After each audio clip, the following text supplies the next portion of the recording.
होता तहर आवाज तो ऐसा ना होता कि ऐसा कोई फेल भी है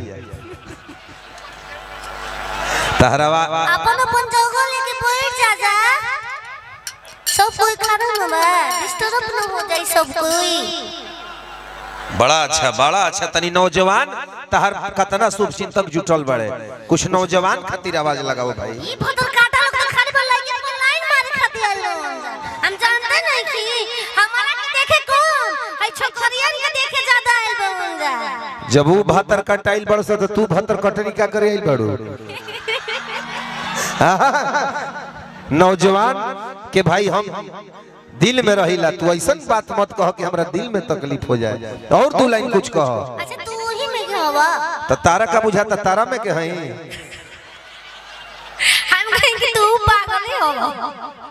अरे भाई सही में हम अब पागल हो गई नहीं का करी तू ही नु लड़की हो आज सोशल मीडिया पे वायरल भ गइलू लेकिन क्रिया खा के कहो नौजवान भाई की गुलाब के सिक्का ना पूरा के पूरा 2000 रहलू हम नदी रहनी तू मझधार रहलू आज तहर अंदाज बदलल लागता माई क्रिया खा के कहो कि पुरानका लभर से पहले हमार रहलू।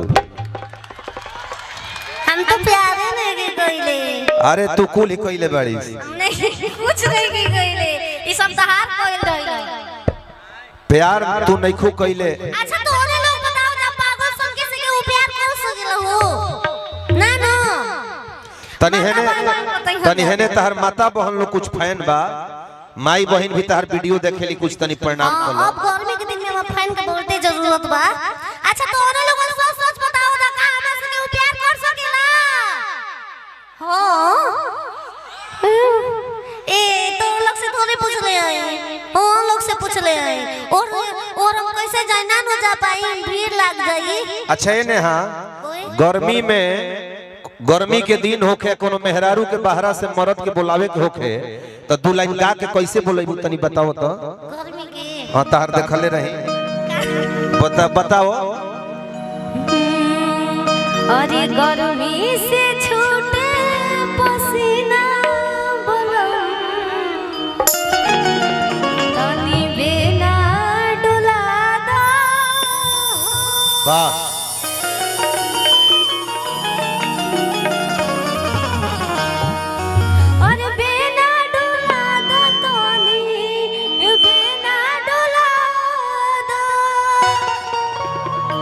अरे गर्मी से छूटे